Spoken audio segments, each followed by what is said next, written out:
శ్రావణ మంగళవారము నోము అని వ్రతము అని చేస్తూ ఉంటారు సువాసిని. ఈ సువాసినులు చేసేటటువంటి శ్రావణ మంగళవారం చాలా చాలా అద్భుతమైనటువంటి పరమ ప్రఖ్యాతమైనటువంటి ఆ నోముగా వ్రతంగా పరిగణింపబడుతుంది. ఇందులో మీరు జాగ్రత్తగా గమనిస్తే దానికి పరమ ప్రయోజనమేమి అంటే ఒక్కటే, అది సర్వమంగళాదేవిని ఉపాసన చేస్తారు. ఈ సర్వమంగళాదేవిని ఉపాసన చెయ్యడము అనేటటువంటిది ఎప్పుడు చేస్తారంటే పెళ్లిలో ప్రారంభం అవుతుంది. పెళ్లిలో దీన్ని ఎంతో శ్రద్ధతో ఎవరు చేయిస్తారంటే తండ్రి దగ్గర కూర్చుంటాడు కన్యాదాత. అందుకే పెళ్లిలో వేదికంతా కూడా ఎవరిది అంటే ఆడపిల్లివారిది, మగపిల్లివారిది కాదు. నేను మీతో పరమసత్యం చెప్తున్నా, కన్యాదాత అనుమతి లేకుండా వరుడి యొక్క తండ్రి వేదిక మీదకి కూడా వెళ్ళకూడదు. ఇప్పుడు ఈ వేదిక ఉందనుకోండి, ఈ వేదిక నాది. శాస్త్రంలో ఒక మర్యాద ఉంటుంది, సభాభ్య సభాపతిభ్యశ్చ వో నమో నమో అని. ఇప్పుడు నేను సభాపతి స్థానంలో ఉంటాను. నేను సభాపతి స్థానంలో ఉండగా నా అనుమతి లేకుండా మెట్లెక్కి ఈ వేదిక మీదకి రాకూడదు. వేదికకి ఎవరు అధికారి అంటే ఎవరు వేదిక మీద సభాపతిగా కూర్చున్నాడో వాడిదే సభ, వాడిది ఆ వేదిక నిర్వహించేటటువంటి అధికారం. అలాగే ఆడపిల్లి వారిలో కన్యాదాత గారిది వేదిక, ఆయనది కన్యాదానం చేయడానికి తప్ప మగపిల్లివారు కూడా అనుమతి లేకుండా దాని మీదకి ఎక్కకూడదు. వృద్ధాప్యంలో ఉన్నావు మంచిదే, కింద కుర్చీ వేసి కూర్చోవాలి. అక్కడ సర్వమంగళాదేవతకి పూజ జరుగుతుంటే కుర్చీ వేసుకుని పైన కూర్చుంటానని కూర్చోకూడదు. అక్కడ అమ్మవారికి పూజ జరుగుతోంది, అంతకన్నా పైన నువ్వెందుకు? కింద కూర్చో. కింద కూర్చుని ప్రేమకి కింద కూర్చుంటే సరిపోదా? పెళ్లిలో పక్కనే కుర్చీ వేసి కూర్చోవాలా? ఎందుకలాగా? అదే శాస్త్ర మర్యాదను పాటించుట. సర్వమంగళాదేవతని మంగళసూత్రానికి పూజ చేస్తారు. అది మామూలు సూత్రం కాదు, దాని పేరే మంగళసూత్రము. సూత్రము అంటే తాడు, అది మామూలు తాడు కాదు, అది సర్వమంగళములకు కారణము. ఎందుచేత అంటే ఆ తాటిలోకి అమ్మవారిని ప్రవేశపెడతారు, శతమానములని పెడతారు. పెట్టి ఆ శతమానాల్లోకి అమ్మవారిని ఆ సూత్రంలోకి ఆవాహన చేస్తారు. ఇక భవస్య దేవస్య పత్నై నమః, సర్వస్య దేవస్య పత్నై నమః, ఈశానస్య దేవస్య పత్నై నమః అని పరమశివుడికి 8 నామాలున్నాయో ఆ పరమశివుడి యొక్క భార్యకి కూడా అంతే పత్నై నమః అని 8 నామాలతో పిలుస్తారు. పార్వతీదేవికి సర్వమంగళాదేవత అని పేరు. ఎందుచేతనో తెలుసా? భాగవతంలో నిరూపించింది ఆవిడ.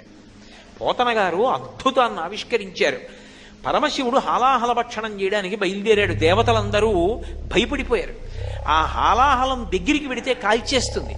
కానీ శివుడు మాత్రం తాను నిర్భయంగా ఎదురెళ్ళి నిన్ను నేను తినేస్తానని ఇలా చెయ్యి చాపి హాలాహలాన్ని పట్టుకుని కడి చేసి ఆ ముద్ద చేసి నోట్లో పెట్టుకున్నాడు. పెట్టుకునే ముందు అమ్మవారిని అడిగాడు పార్వతీదేవిని, పిల్లలందరూ బాధపడుతున్నారు పార్వతి, హాలాహలం తరువుకొచ్చేస్తోంది, కంటే జగముల దుఃఖము వింటే జలజనిత విషపు వేడిమి ప్రభువై యుండుట ఆర్తుల ఆపద గింటించుట దాన ఫలము దానం కీర్తి మృగాక్షి. పిల్లలు ఏడుస్తున్నారు హాలాహలం కాల్చేస్తోందని. కాబట్టి పార్వతి, నేను ఆ హాలాహలం పుచ్చేసుకుంటాను. ఏ అంటే పార్వతీదేవి అంది, మీ ఇష్టం వచ్చినట్టు చెయ్యండి. ఇక్కడ వరకు విన్నాడు పరీక్షిత్తు. శుకుడు భాగవతం చెప్తుంటే ఆగండి ఆగండి ఆగండి ఆగండి అడ్డుపడ్డ అసలు పరీక్షిత్తు. ఏమన్నారు? పార్వతీదేవి మీ ఇష్టం వచ్చినట్టు చెయ్యిందందా, హాలాహలం తినేస్తానంటే అది ఏమైనా మధుర పానీయమా, కొబ్బరి నీళ్ళ? అది దానికి ఎదురొస్తే కాలిపోయారు. హాలాహలం పుచ్చుకుంటే పరమశివుడికి ఏమైనా అయితే ఆవిడ 5వ తరం ఏమవుతుంది? ఆడదానికి 5వ తరం కన్నా గొప్పదేముంటుంది? అటువంటిది ఆవిడ తన యొక్క సౌభాగ్యానికి కారణమైనటువంటి పరమశివుడి యొక్క ప్రాణాల్ని లోకాల మర్యాద కోసమని వాళ్ళ క్షేమం కోసం పణంగా పెట్టిందా? తాగేమందా? ఎలా తాగమందండి అని అడిగా. అంటే శుకమహర్షి అన్నారు, అది మృంగిడిది హలాహలమని, మృంగిడివాడు శివుండని ఆవిడికి తెలుసు. మింగుతున్నది హాలాహలమని తెలుసు. మృంగిడివాడు విభుండని, మింగుతున్నవాడు తన భర్తే అని తెలుసు. అయినా కూడా మృంగమనే సర్వమంగళ మంగళసూత్రమునెంతమది నమ్మినదో. ఆవిడ తాగేవయా అంది. ఎందుకో తెలుసా? తన మంగళసూత్రం మీద ఆవిడకి అంత నమ్మకం. లోకంలో ఏ ఆడదాని మెడలోనైనా మంగళసూత్రం నిలబడితే అది ఎవరి వలన అంటే అమ్మవారి యొక్క అనుగ్రహం చేత మంగళసూత్రాలు నిలబడతాయి. అందుకే ఎవడికైనా గండకాలం ఉంటుంది లోకంలో. జన్మించినటువంటి నక్షత్రాన్ని బట్టి గండకాలాలు వస్తూ ఉంటాయి. గండకాలంలో భర్త శరీరం పడిపోకుండా రక్షించుకోగలిగిన శక్తి ఎవరి చేతిలో ఉంటుందంటే ఆడదాని చేతిలో ఉంటుంది. అందుకే లలితా సహస్రంలో అమ్మవారికి ఒక నామం ఉంది. అందులో పులోమజార్చిత అని ఒక నామం. ఆమెకి పులోమజ అని పేరు శచీదేవికి, ఇంద్రుడి భార్యకి. ఆమె చేత లలితాదేవి ఆరాధింపబడుతూ ఉంటుంది. ఇంద్రుడికి అంత గొప్ప వైభవం ఎందుకు వచ్చిందంటే ఆయన భార్య అమ్మవారిని పూజ చేస్తుంది కాబట్టి. సర్వమంగళాదేవిని తల్లిదండ్రులు ఎంతో భక్తితో మంగళసూత్రంలోకి ఆవాహన చేయిస్తారు. ఆవాహన చేయించి ఏమో ఈ పెళ్లికొచ్చినటువంటి సువాసినిల్లో ఏ ఆడది అంత భక్తితో ప్రతిరోజు సర్వమంగళాదేవతని ఉపాసన చేస్తోందో అని ఆ మంగళసూత్రాన్ని తీసుకొచ్చి ప్రతి వారి మెడలో ఉంచుతారు. సభలో పెద్దలైన వారు ఉన్నారనుకోండి, పరమ భక్తి తత్పరులైన వాళ్ళు, ఒక్కసారి వాళ్ళ చెయ్యి వేయిస్తారు ఆ మంగళసూత్రాల మీద. ఎందుచేత అంటే ఆ తాడు కట్టేటప్పుడు అది కేవలం ఏదో పరిమిత కాలానికి సంబంధించింది కాదు, రక్షాబంధనంలాగా. ఆ సూత్రం కడుతూ ఒక మాట అంటాడు, మమ జీవన హేతునా, నేనున్నానని గుర్తేమిటో తెలుసా, ఈ తాడే. ఆ తాడు కేవలంగా ఇద్దరిని కలిపిన తాడు అని అనుకోకండి, ఇద్దరి మధ్య ఆనుకూల్యతని కల్పిస్తుంది. దాంపత్యం ఒక బండికున్న 2 చక్రాల్లా ఉండాలి. ఆ అన్యోన్యత లేదనుకోండి, ఇక ఆ దాంపత్యానికి అర్థం ఉండదు. ఆవిడ చెడి అంటే ఈయన పెడి అన్నాడు అనుకోండి, ఇంకేం సంసారం. అక్కడికి వెళ్ళినవాడు కూడా విసుకొస్తుంది, చిచి ఇంకో మాట వెళ్ళకూడదు ఇంటికని. మంగళసూత్రానికి ముడులు ఇక్కడేస్తారు, కంఠంలో కడతారు తప్ప ఇంకొక చోట కట్టరు. ఎందుకు కట్టరు అంటే ఇక్కడ తల ఉంటుంది, తలకి ఈ కింద నుంచి శరీరం ఉంటుంది. ఈ శరీరం యొక్క కష్ట సుఖాలన్నీ తల చూస్తుంది. ఇప్పుడు నేను ఉపన్యాసం చెప్తున్నాను అనుకోండి, ఉపన్యాసం చెప్తుండగా దోమలు వచ్చి నా కాళ్ళని కరుస్తున్నాయి అనుకోండి, ఊరుకుంటాయా పాదాలు? చెప్తాయి. దోమలు విశేషంగా కరిచేస్తున్నాయే కింద, చాలా బాధగా ఉంది అంటే ఉపన్యాసం చెప్పడం ఆపి నేను దోమలు కొట్టుకోలేనుగా. అందుకని నా మెదడు అంటుంది, ఓ ఎడమ పాదమా నువ్వు లేచి కుడి పాదం వెనక దోమ కుడుతోంది కాబట్టి, ఎదురుగుండా బల్ల అడ్డుంది కాబట్టి అసభ్యంగా ఉండదు, నువ్వు వెళ్ళి కుడి పాదాన్ని రుద్దు, దోమ వెళ్ళిపోతుందంటుంది. భర్త, ఇది భార్య. ఇది కలిసి ఉండేది ఈ కంఠం చేత. ఈ కంఠమునకు మంగళసూత్రం కట్టారు అంటే ఇవి ఎప్పుడూ దెబ్బలాడుకోకుండా ఉండవే. ఉపన్యాసం చెప్తుంటే ఊరి దోమల వల్ల అంటుందా? అనదు. విసుక్కోకుండా అవి రెండూ కలిసి ఉండి ఎలా నడుస్తున్నాయో మీరు అలా నడిచెదరుగాక. అందుకు మంగళసూత్రం మెడ మీద కంఠానికి కడతారు. 2 పార్వతీ పరమేశ్వరుల పాద ద్వంద్వం ఉంటుంది. ఆది దంపతులు వాళ్ళ యొక్క పాదముల మీద ముడి తగులుతూ ఉంటే ఆ ముళ్ళు తగిలితే శాశ్వతత్వం ఉంటుంది, ఆ మంగళసూత్రం నిలబడుతుంది. అందుకే ఉపాసన యందు భర్త పూజ చెయ్యాలి అంటే ఒక్క అనారోగ్యంగా ఉంటే తప్ప. అనారోగ్యం లేకపోతే ప్రతిరోజు తలస్నానం చెయ్యాలి. తలస్నానం చేయకపోతే పురుషుడికి పూజా మంటపంలో ప్రవేశించే అధికారం లేదు, ఆచమనం చేయకూడదు. ఒంట్లో బాగులేదు, కంఠగత స్నానం ఇక్కడ వరకే స్నానం చేయొచ్చు, లేదా ఇక్కడి నుంచి స్నానం చేయొచ్చు తప్ప ఒంట్లో బాగుంది తలస్నానం చెయ్యాలి. అందున విశేషించి నన్ను సక్రమమైన పవిత్ర బుద్ధితో అర్థం చేసుకోండి. గృహస్థాశ్రమంలో ఉన్నటువంటి భార్యాభర్తలు ముందు రోజు రాత్రి రమించి ఉంటే అసలు ఆ భర్తకి తలస్నానం చేసే వరకు ఏ పవిత్ర వస్తువుని స్పృశించే అధికారం ఉండదు. ఆడదానికి ఇలా నీళ్లు తీసి 3 మాటలు చల్లుకుంటే చాలు, పవిత్రత వస్తుంది. ఎందుచేత పురుషుడు లేచి వెళ్ళి పూజామందిరంలోకి వెళ్ళకూడదు, ఆచమనం చేయకూడదు, తలస్నానం చేస్తే తప్ప. ఆడది మంచం మీద లేచి కూర్చుని వెంటనే మంగళసూత్రాలు ఇలా కళ్ళకద్దుకుని మళ్ళీ కిందకి విడిచిపెడుతుంది. కళ్ళకద్దుకుని నమస్కరించడం ఎందుకో తెలుసా? ఏ భర్త పక్కన పడుకుని నేను మళ్ళీ నిద్ర లేచానో రేపు కూడా నేను అలాగే నిద్ర లేవాలి. అమ్మా, ఆయన లేకుండా శయనం మీద నేను ఒక్కదాన్నే పడుకునే రోజు రాకుండుగాక.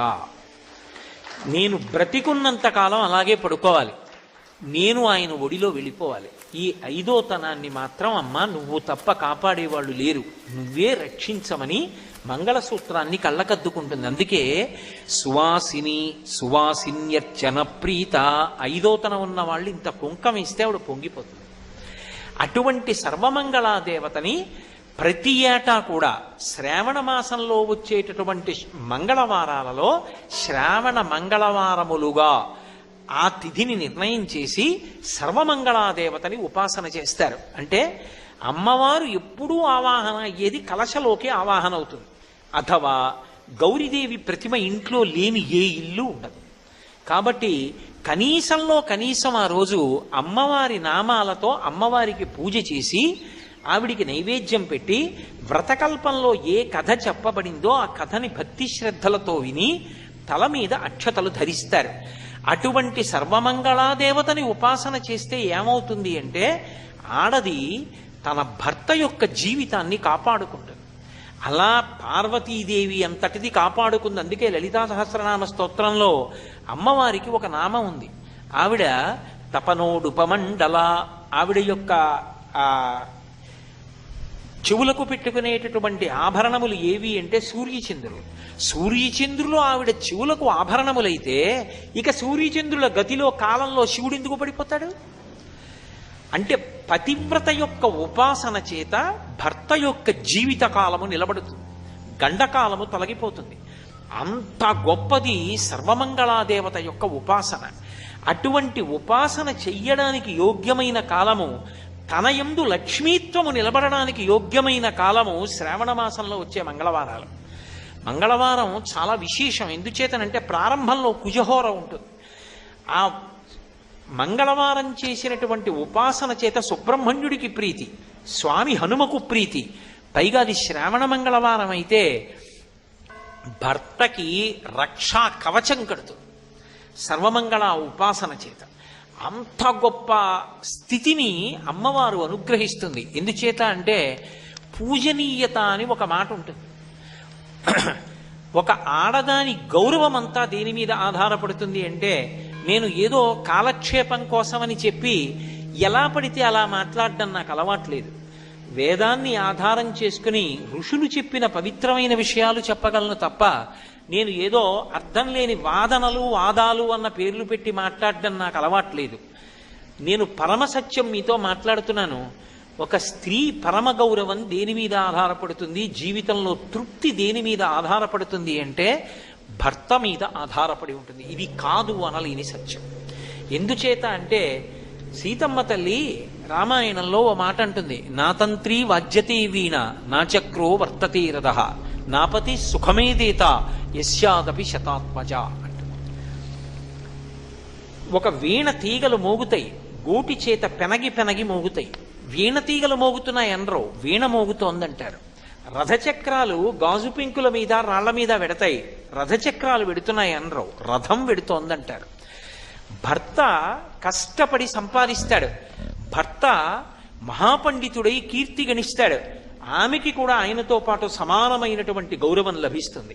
అసలు ఒక సీతమ్మంది ఒక ఆడదాని తృప్తి ఎక్కడుందో తెలుసా రామా? ఒక కులకాంత నిద్ర లేచి మంచం మించి దిగుతూ పాదములు కింద పెడుతున్నప్పుడు ఆమె ఎందు పరమభక్తి కలిగినటువంటి 9 కుమారులు వచ్చి తమ అరచేతులు వరుస క్రమంలో నేల మీద పేర్చి అమ్మని తమ అరచేతులలో నడిపించగలిగినటువంటి పరమభక్తి తత్పరులైనప్పటికీ అటువంటి 9 కుమారుల వలన పొందినటువంటి సంతోషం కన్నా భర్త వలన కలిగిన సంతోషం 1,000,000 రెట్లు ఎక్కువ. అది లెక్క పెట్టలేదు. కాబట్టి రామ, నువ్వున్నది అయోధ్య, నువ్వు లేనిది అయోధ్య కాదు. ఆడదానికి భర్తతో కలిసి ఉండడమే ఆనందం అండి. కాబట్టి అటువంటి సంతోషం ఆమెకి భర్త ఉండడమే కాదు, తండ్రి కలిగిన పెన్నిధానమేలా అని శాస్త్రం. తండ్రి ఉంటే ఇక కొడుకు ఐశ్వర్యం అక్కర్లేదట. ఎందుకంటే తాను కష్టపడ్డా సరే కొడుకు సుఖపడాలని తండ్రి కోరుకుంటాడు. తండ్రికి కారు ఉండక్కర్లా, కొడుక్కి కారు కొనిపెట్టి కొడుకు కారులో కారులో వెళ్ళిపోతుంటే మురిసిపోయి ఇంట్లో పోతాడు. ఏ పిచ్చ ఆయనకి ఏం కారు ఉందా?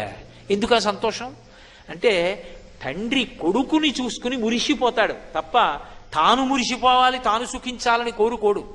అటువంటి తండ్రి ఉంటే ఇంకా పెన్నిధి ఎందుకు? తల్లి ఉంటే సమస్త సంతోషములు ఉన్నట్టే, అమృతం రోజు దొరికినట్టే. అటువంటి తల్లి తండ్రి ప్రతి కుటుంబంలో ఉండాలి. ఆ తండ్రిని మిగల్చగలిగిన శక్తి ఎవరి చేతిలో ఉందంటే బిడ్డల తల్లి చేతిలో ఉంది, ఆమె యొక్క ఉపాసనలో ఉంది. నమ్మి మంగళసూత్రాలు కళ్ళకద్దుకుంటే చాలు, అందుకొచ్చింది మంగళసూత్రం. ఏం చేతకాక ఛాందసత్వంలో పెట్టలేదు ఋషులు. కనుక అటువంటి సర్వమంగళాదేవత యొక్క పరిపూర్ణమైనటువంటి అనుగ్రహాన్ని పొందాలి అంటే శ్రావణ మంగళవారాల్లో తప్పకుండా ఆ సర్వమంగళాదేవత యొక్క ఉపాసన చెయ్యాలి. అలాగే